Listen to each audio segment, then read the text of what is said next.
Hi everyone, welcome to another rubber dance design team tutorial, and I'm looking forward to introducing a brand new set of stamps called Antique Botanicals as I make this project today.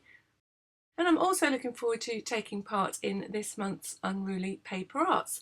And this month's theme is Trash to Treasure, so I really got excited when I saw this theme, and I'm going to be doing a little bit of upcycling using my rubber dance stamps and using an old piece of packaging from a Spellbinders Die set.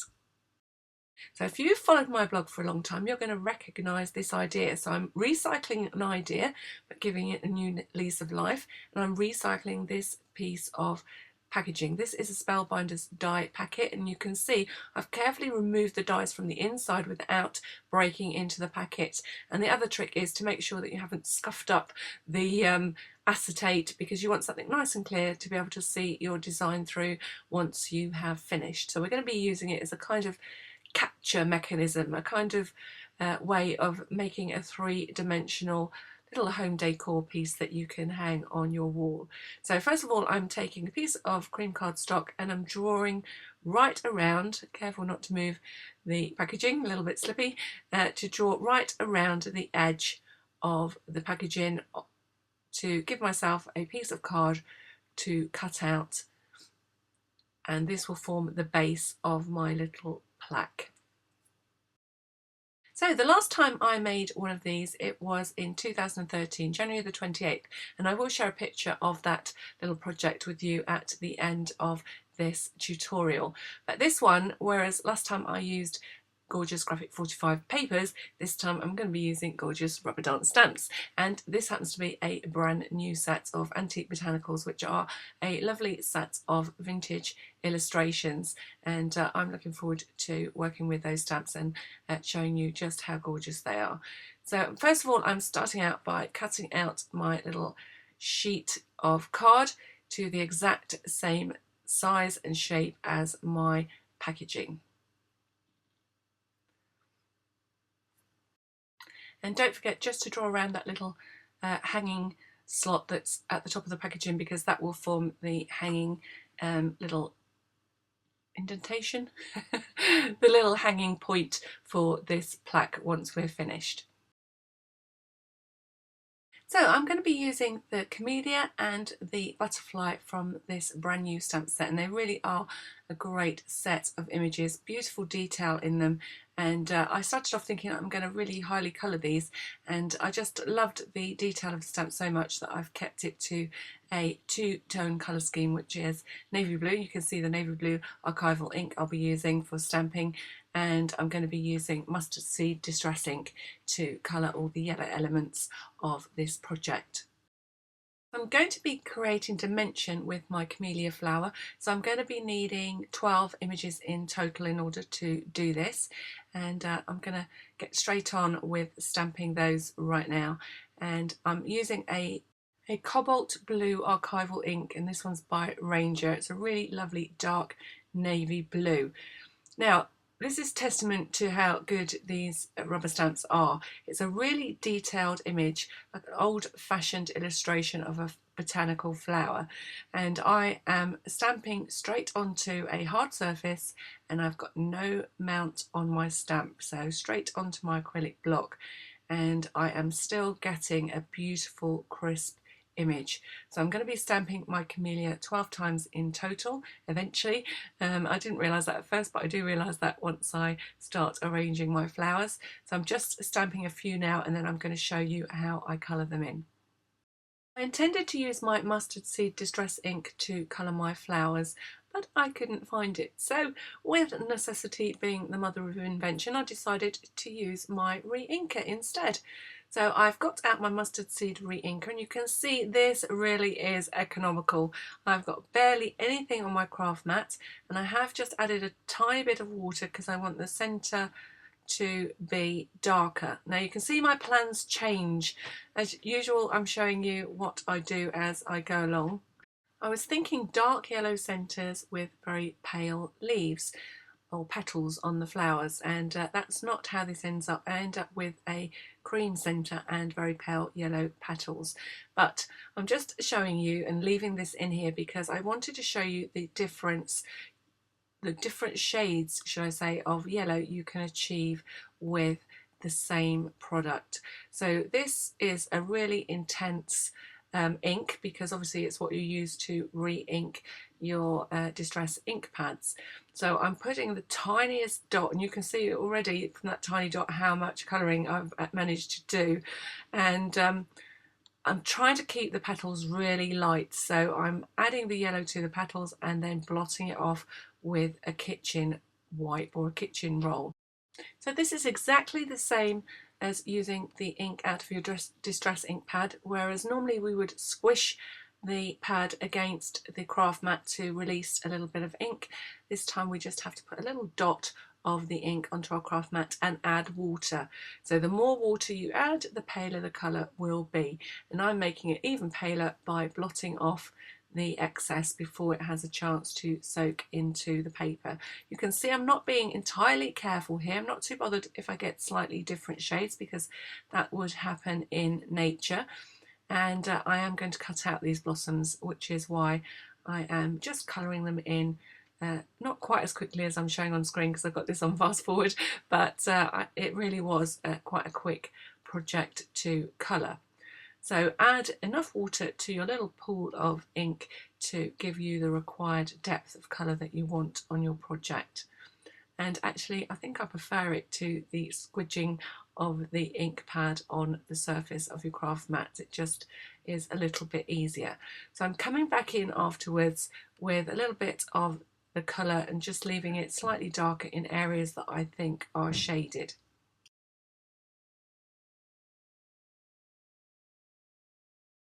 So coming back in with a close-up view, and you can really see all that detail now of that lovely flower.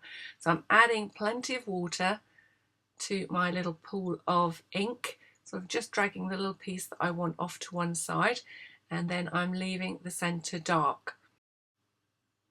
And because I want less colour on my leaves, I'm adding more water to my little puddle that I've created to one side of the main amount of ink. And then I'm just colouring in a couple of the leaves at a time and then blotting off the excess colour, so I get a really lovely pale yellow camellia. Now I did think about colouring the leaves green, but because they're quite blue it didn't really work, and it actually didn't add anything to the mix, and I decided at that point to keep this project in the two colours, the blue and the yellow.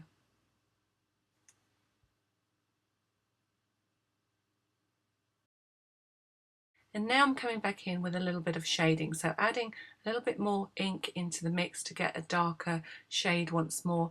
And I'm literally just running this colour over the areas that are shaded actually in the stamp.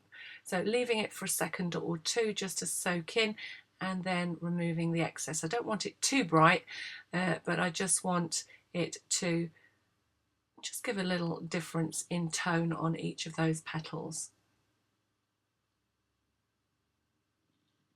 And that is the colouring done. So I'm going to do that on each of my camellias, and I will be cutting them out.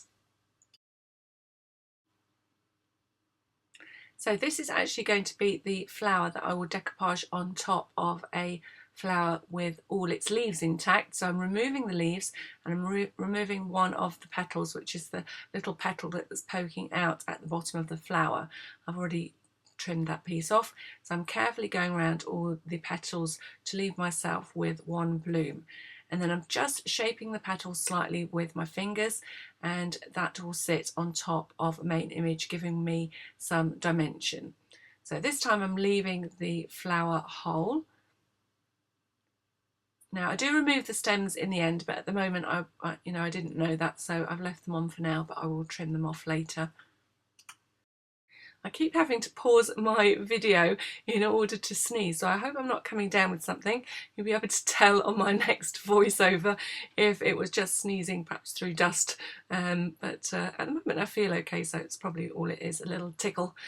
And again, I'm not really using any of the dimensional things that you would normally use, like foam pads or dimensional glue like silicone glue. I literally just want the petals to be raised slightly, so quite a subtle shaping. And you can see here, this is where I decided I actually liked the cream centres. So I've removed the centre from the flower, and I think I prefer it to the yellow. So all I did was shape it in my hand with the ball tool, and then I am attaching that with a little piece of foam pad, and that is my dimensional flower. And I need to repeat that a further 6 times. Slowing things down a little bit, I'm just going to show you how I redid the centres of my flowers, because I didn't really need to destroy all the flowers that I've already coloured in.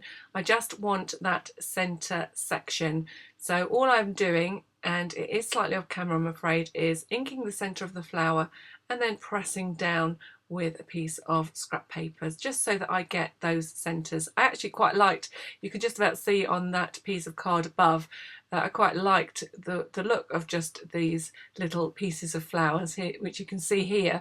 They actually look quite nice, so it's quite a good idea for a background in the future. So I've just literally printed out those centre sections of the flower, and then I'm cutting them out. So I just wanted to do this a little bit slower than I did the first time. So I've got my flower centre, I'm just cupping it in my hand. You could use a piece of foam if you wanted to, and I'm just pushing around the edge of the flower to get it started shaping with my ball tool, and then I'm just cupping the edge of that little flower centre, a tiny piece of foam pad in the middle of the flower, and then line that centre up, and it just gives that added little pop of dimension. So that's all my lovely flowers. I think 6 are going to be enough, but if I need to make another one at the end, I will. So that's all my flowers coloured and decoupaged up, and now I want to work on the background of my little plaque. So I was looking at these stamps, and I'm going with the art quote, which is on the Da Vinci set. I'm going to layer that up with the butterfly off the new Antique Botanicals. Now, if I do say so myself, I really like how this background turns out, and I'm going to be using this art text or quote, no, it's not quote, it's a definition stamp, and I'm going to be combining that with the butterfly. So I'm just testing the colour of my ink, and I think what I'm going to do is do a combination of light and dark stamps, so first and second generation stamps using this stamp, and I'm also going to be using masking in order to create a layered look. So I'm going to, as you can see here, just use different tones of that ink by depending on how many times I stamp it to the lightness or darkness of the colour that I will achieve. So I'm starting out by making a couple of masks. So I've got 3 sheets of post-it note here, and I'm stamping my text quote so that I get a good portion, not on this one, I realise what I've done wrong. So start again, remove the top sheet, and this time make sure that I'm stamping along the top strip. Sometimes your brain just doesn't work, does it? So I'm just stamping so that some of that sticky area is on my stamp, and then because I've got 3 post-it notes, I will get 3 masks, and I'm going to need them for the technique that I'm using. So I start by trimming out the main area, and then I come back in and cut the detail. So I'm literally just removing those little spare pieces at the end of the lines of this definition. So by doing it this way, you end up with 3 masks and only 1 little cutting session. So I also need a mask for the butterfly. So I've got this little section left, and I'm hoping that my butterfly is going to fit. So this is the largest of the 3 butterflies that come in the set. You can see another gorgeous image, and I've got 3 layers, and it is sitting on that sticky area, so that once I use it as a mask, the little stickiness of the post-it note will hold it in place while I overstamp to create my layered look for my background.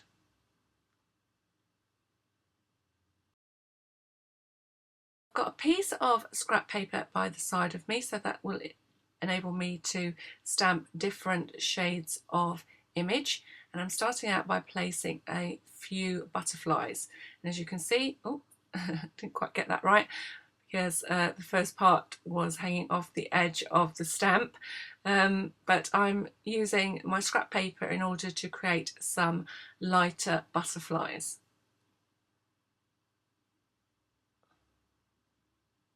So I've got a couple of dark butterflies and a couple of light ones. So now I need to cover those up when I stamp with my art definition stamp. So these are definitely well and truly stuck together, and I'm just lining up those little paper masks directly on top of the butterflies in the area where I'm going to stamp next. So this whole process now relies on keeping an eye on where you're stamping. Take your time and make sure that you have protected all the areas that you need to before you stamp the next stamp. So covering up the butterflies, as I said, in the area where I want to work, and getting ready to stamp my first text stamp. So I'm completely overstamping that butterfly. So when I remove that little mask, the butterfly will look like it's right in the middle of the text.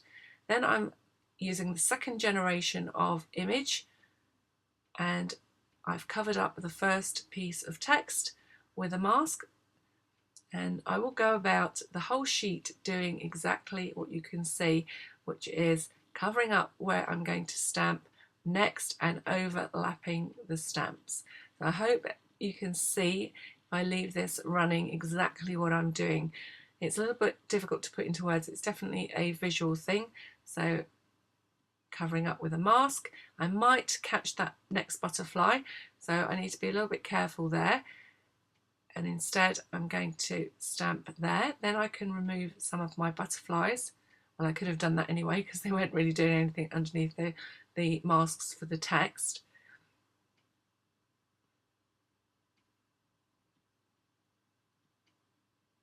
And I'm coming over to this side. You'll change your mind a few times about working which direction you're going to take your stamps, and make sure that everything is covered up. So other than show you, there's no real easy way to explain. So you want to make sure that each time you stamp that you're not going to overstamp something you didn't mean to. So now you can see how things are layering up. So the butterflies, because I stamped them first and then masked them, look like they're right in the middle of all that text. So it's a really nice effect. So I'm covering up the next set of art definitions and getting ready to go again with a mixture of first and second generation stamps.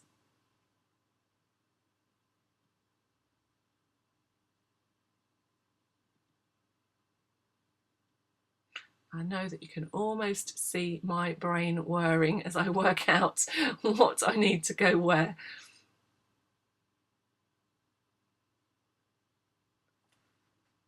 And as I speed up the video, I'm going to say to you, the thing or the way to succeed with this technique is to take your time. But I don't think you need to watch me do it in real time in order to see exactly what I'm doing. In fact, it still looks fairly slow, so you can see I really did take my time and work out where I was going to stamp what. And the other thing is, if you don't take your time, you could get to this point and have to start all over again, which really isn't the thing that you want to be doing.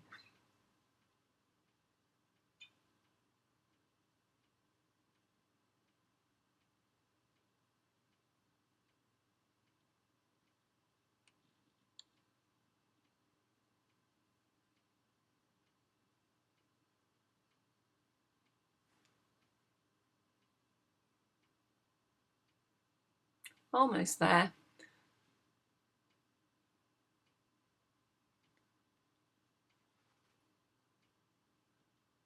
Oh. I'm giving myself a puzzle. I probably could have done with 4 post-it notes. Maybe that's my tip to you. Perhaps cut out 4 of the art quote masks, and that might make things just a little bit easier when you get to this point. So there you have it, one lovely layered background, and that's not all there is. I'm also going to colour my butterflies, so out with a little teeny tiny bit of that re-inker, and I am going to keep this pale. So I've got my little bit of kitchen roll at the ready, painting the butterfly and then blotting off the excess colour. When you do this, just be a little bit careful that your piece of kitchen roll doesn't get too wet with the ink, otherwise you will end up just making a yellow smudge instead of picking up the excess ink. And then there's one final stage, so I'm going to rush out of the room to grab my chipped sapphire distress ink. I'm not going to use a re-inker for this step.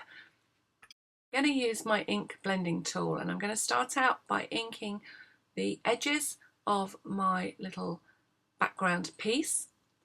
That's just to give everything definition, and now I want to define all the layers that I have stamped. So using my masks, so I'm going to cover up each of those layers and ink around the edges. So I'm pushing the ink off the mat onto the paper, and that creates a little faux shadow. So I've taken now the piece of foam off the ink blending tool because it's easier to do it. You get a much smaller area of dry foam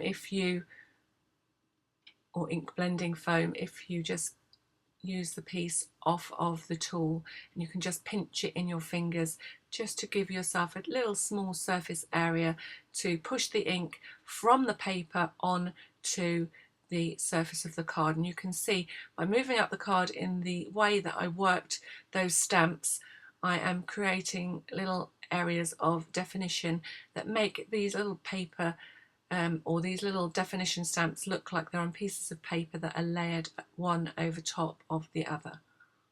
It really is a nice effect and brings the whole background to life.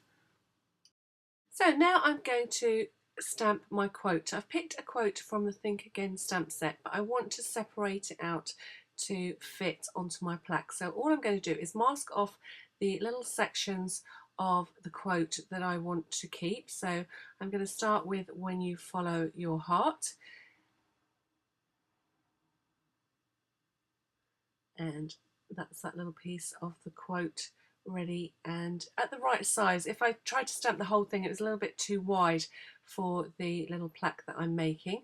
So now I'm just going to mask off the bottom section, and I'm just using post-it notes to do this. Now the trick with this is, one, to make sure that the piece that you've got is the piece that you want to stamp, and the second is to remember to take the post-it notes off before you stamp. And you can tell that I have a few times got this wrong and ended up with a mucky mess on my cardstock. So just trying that again because it was a bit too close to the bottom. And then I'm cutting out each section of the quote as I stamp it. Remember that each time you do this, you want to clean off your stamp, otherwise you'll get sort of secondary stamping from the piece that you inked previously. So now I'm really isolating one little word on the quote.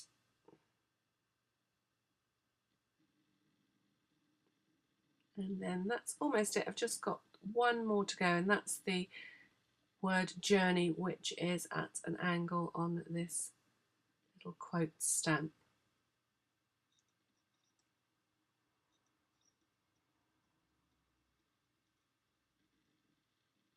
That's it. So I've stamped the stamp about 4 times now just to get that one quote, but it means that I can use the quote in an area where perhaps it wouldn't have fit normally. You can see now I can arrange it exactly how I would like it.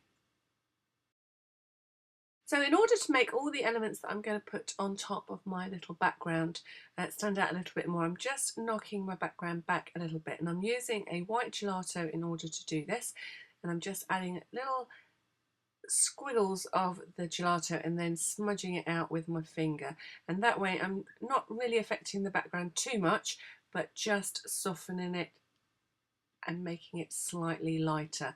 That means, because this background is quite busy, I just didn't want it to draw the attention away from the beautiful flowers I'm going to put on top and also the quote. So in order to make the quote stand out a little bit further as well, I'm going to add a blue background. You can see everything standing out a little bit more and I'm just rubbing off the excess gelato and making sure everything's blended in. And then I'm ready to mount my quote. So I'm trimming it quite neatly, but I'm not trying to be particularly square because everything is going to be arranged on the tag in slightly different angles. So I'm adding all the elements of my quote onto a piece of blue cardstock, and then I'm just trimming them out with a really fine blue border.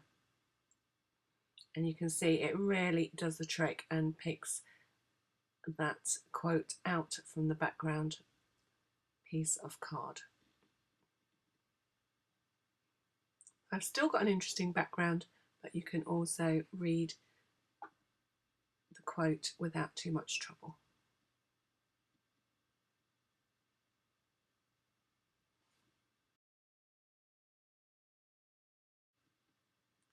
Now I'm stamping some of those gorgeous butterflies, and I want to turn them all a beautiful shade of yellow. So I'm just watering down a little bit of the, what's it called, mustard seed distress ink, and I'm starting out by applying it across the back of the cardstock, what will be the back of the butterfly, because I'm going to decoupage these butterflies up, and I don't want that cream cardstock showing on the back once I cut these out. And then I'm literally just washing over the entire image of the butterflies, and then I'm going to cut them all out.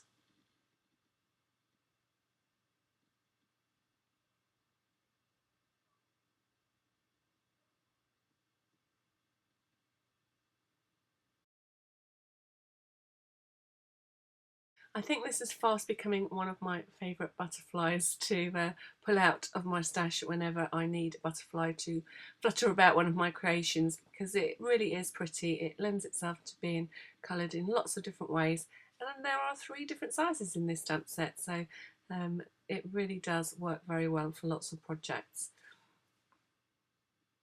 I'm just wondering if it is possible to stamp on the back of the butterfly.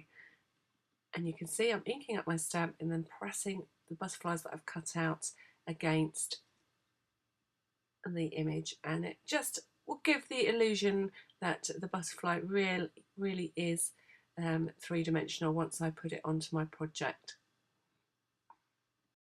Next up, I'm colouring a length of ribbon, again with the mustard seed, but this time I've watered it down. So I've just added a little drop of the re-inker into some water. You can see I've got a pale yellow this time.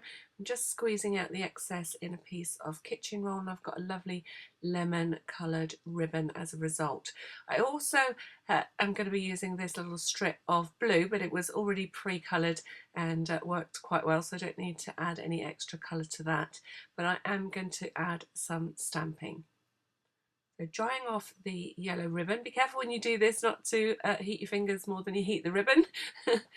So I just keep that heat gun moving and keep my fingers out of reach of the main heat of the heat gun.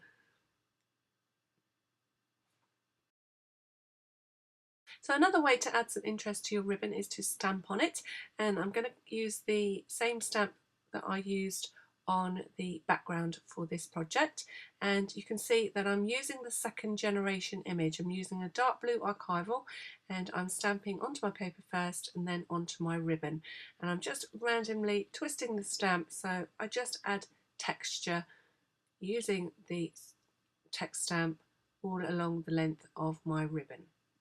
So once onto the paper and then onto the ribbon. That way it just wasn't too dark, and I kept my ribbons nice and light. So I think I've got all my elements prepared now, and I'm ready to put this all together, and you can see how the packaging is going to work. So starting out by adding my quote, and I'm just gluing that into position.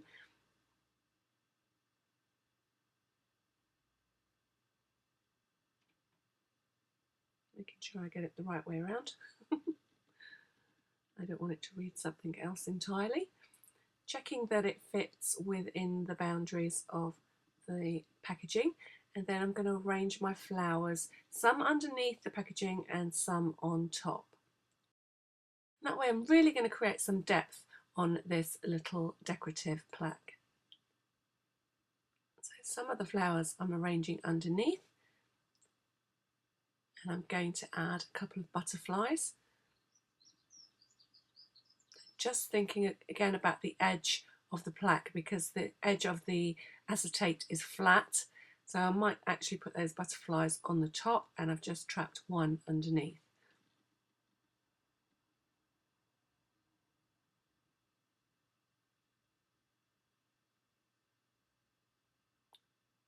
Actually, that's not quite true because I've actually got two.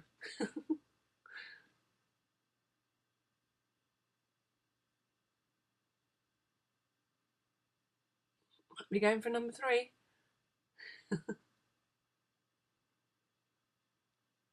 Crafters are allowed to change their mind. In fact, it's the law.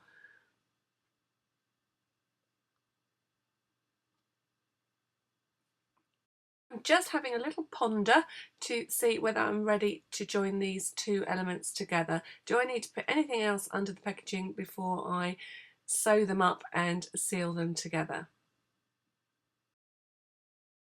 I'm just taking my craft knife before I put everything together to remove that little section that's going to be the hanging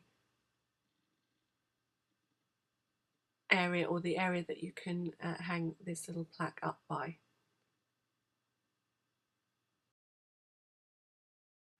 So I'm just thinking I've made a bit of a mess of the back of this, and I also always think that things are finished off nicely if you frame them a little bit. And you know, if you've seen me doing tags before, then I always add a little dark frame to just draw your eye into the centre where all the action is happening. And I'm going to do that here. I want to cover up the mess that I've made on the back, and to really draw the eye into the details of this little art project.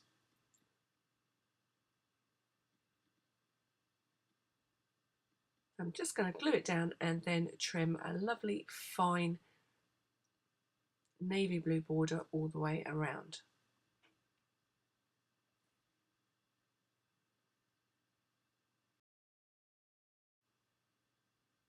And of course I mustn't forget to remove that little hanging section before I move on to the next step. I'm just taking my scissors, as I did for the outside of the plaque, and just roughing up that little blue border slightly. You can see it's all nice and clean now.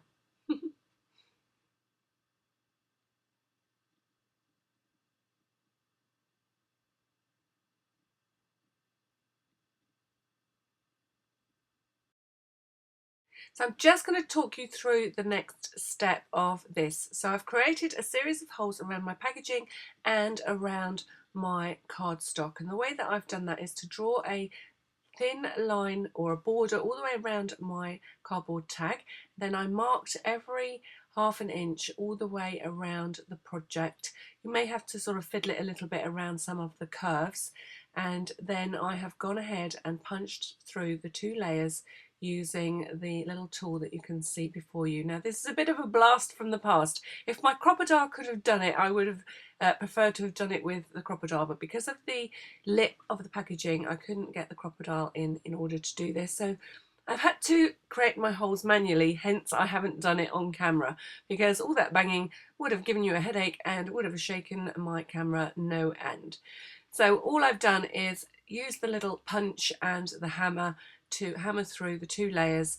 It's a little bit of a tricky job because your acetate is quite thick, because it's 2 layers at this point plus your card, but you just have to take your time and be patient.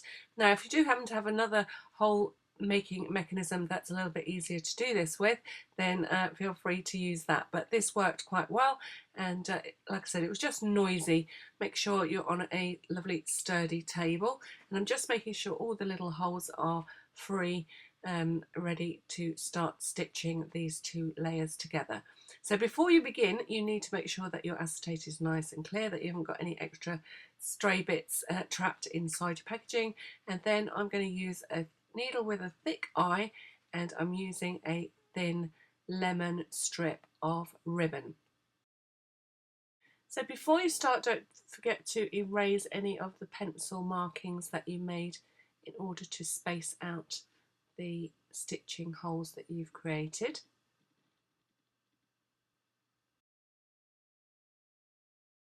So don't forget, when you do this, once you've erased your little pencil marks, make sure you haven't got any of those little pieces of eraser trapped inside your project forever. And then you're going to start off your little strip of ribbon. So I've just come through the first hole on the edge of my project, and I'm not quite sure how I'm going to finish my ribbon off yet, so I'm just leaving a little length and I'm keeping hold of it while I do my first few stitches. So I'm going to come through from the front of the project to the back each time. So I'll give you a better view of this in a moment once I get going.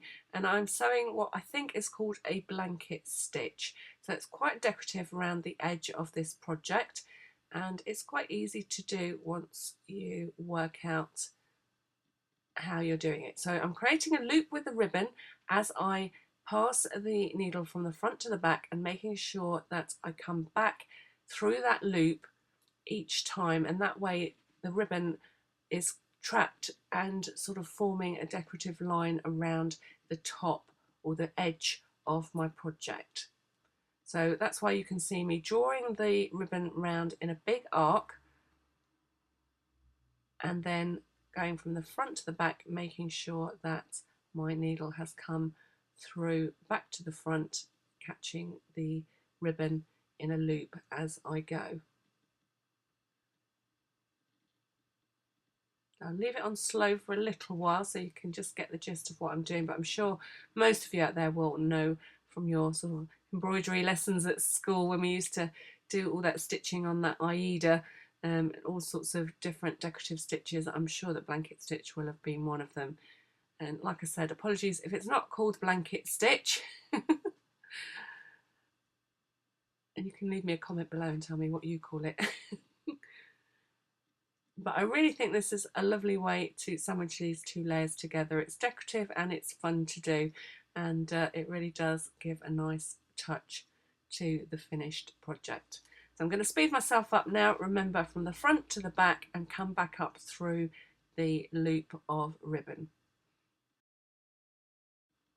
So one of the things to be careful of as you're doing it is just to try and keep your tension nice and neat as you work. So you don't want some really big loopy bits at the top and then some really tight loopy bits. So every now and again I just check back on my stitches and just work the ribbon so that it's nice and neat around my project. You can see here I've run out of ribbon, so I'm just tucking it back through the back of some of the previous stitches, and I'll tidy that up later, and then I'm going to add in a new piece of ribbon. So I'm just tying those two ends together. That will keep them secure, and then back on with the super stitching around the rest of the project.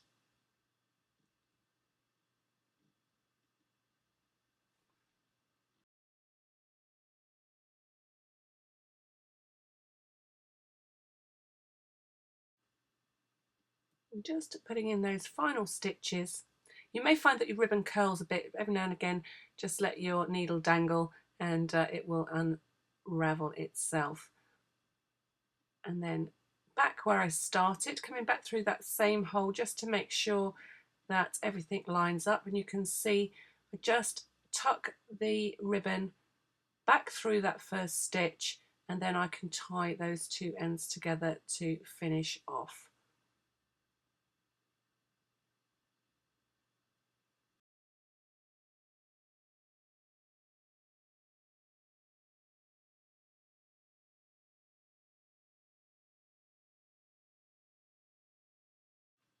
And now I'm adding those final touches. So I'm adding those gorgeous blooms that I decoupaged up earlier. I'm using my hot glue gun in order to do this, and I'm just adding small dots of glue to the backs of my flowers. I am removing the stems, which I think I mentioned right at the beginning, and I'm just layering up those flowers, creating a little display at the bottom of my packaging.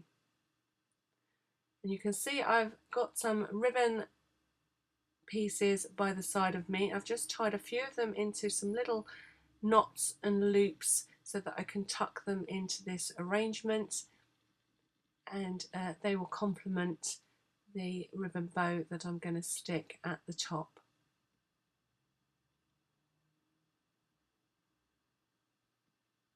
So just thinking about which colours to use. And I'm thinking, I was first of all thinking I'm having a great big loopy bow, but I just thought everything was a little bit too big at the top of the tag, and it was a bit too fussy and interfering with the quote at the top of the plaque. So I think I quite like the double bow, and I'm going to be using that on the top of the tag.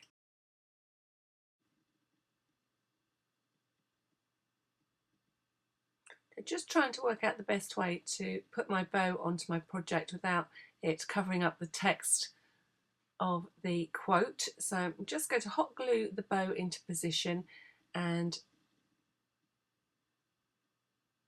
I've just got a couple of little pieces of ribbon that I want to add in this bottom section of the flower arrangement. So I'm just creating a little loop using my hot glue gun to bring the two ends of the ribbon together, and then just pinch while the glue is still warm, not hot, otherwise you'll get a nice glue burn. And then I'm going to tuck this ribbon underneath these flowers, and I think I'm just about there.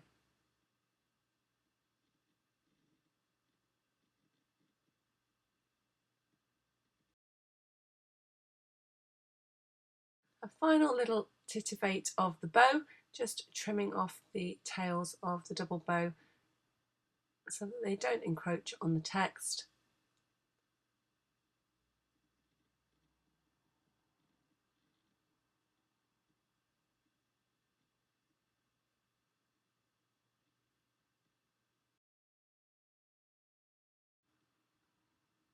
And then just creating one more little loop of the blue ribbon to tuck under the flowers in this little corner here.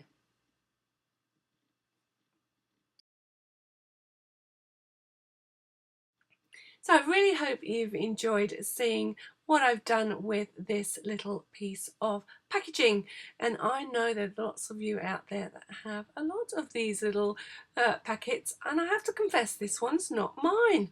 I don't actually have that many dies, but I do have a lot of friends that have little collections going on, and they kindly give me these packaging for using as paint palettes. I use them for quite often, and this is a very decorative way of using them instead. So I hope you'll agree that I've turned my trash into treasure as I add my final little butterflies to the project.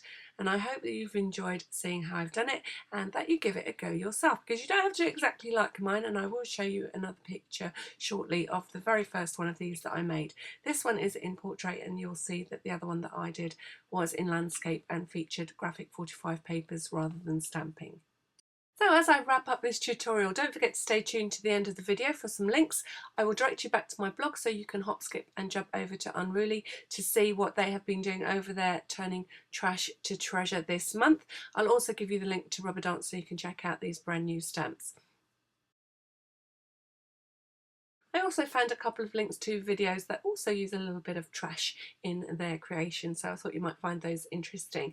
And as I promised to show you, the very first time that I tried this out was with graphic 45 papers, and I think it was the first time that I auditioned for their design team. I wasn't very successful, or I wasn't successful should I say, but I did enjoy creating this, and you can see I've also used the packaging to create the flowers. And then back to the one that I'm sharing with you today. So don't forget, if you like this video, hit the subscribe button, the like button, the share button, and I look forward to creating with you again very soon. So have fun with your packaging, turning your trash into treasure, and thank you for watching.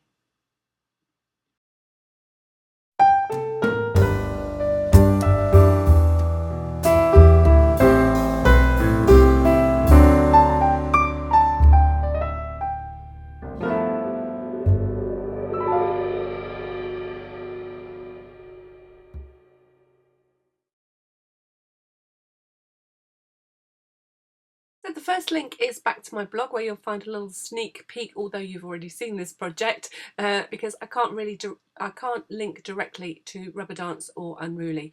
And on the little sneak peek that I've got going on over there, you'll be able to jump over via the links to either Unruly to check out the Trash to Treasure projects, or you can go and check out those stamps, as I said before, over at Rubber Dance. And before I move on to some final links, I just want to say a great big thank you to everyone over at Paper Arts. I've really enjoyed taking part last month and this month in two fabulous themes, and you really do need to follow the links and check out all the fun that's going on over there at Unruly PaperArts. So I thought I'd go right back to my Rubber Dance stamping roots. This is the very first card I created for them as part of the design team. So you can click on this link and see how I made this beautiful shell card. Alternatively, you could click on this link and see how I made this card, again featuring some gorgeous Rubber Dance stamps. And now it's back to some videos that might have a little Trash to Treasure theme. This one uses tin foil and a pop can pull, a soda can pull that you can turn into a zipper. You could use it on a card or a layout. And I also used some packaging again here to catch some bugs underneath for this steampunk style tag that I did, taking part in 12 tags of 20, I'm not sure, 13 or 14. And then finally, as usual, I like to finish with my Etsy shop link. And this is where I sell online workshop projects with full video and photographic instructions to talk you through slightly more complicated projects. And this is the surprise package, but it might just look like a cube and an envelope. But if you click on this link, you'll be able to see what the surprise actually is. And I hope that you pop over to my Etsy shop to purchase your copy of the template and all the instructions you need to put this together for any occasion. It really does make a great surprise alternative to a card to give on any special occasion.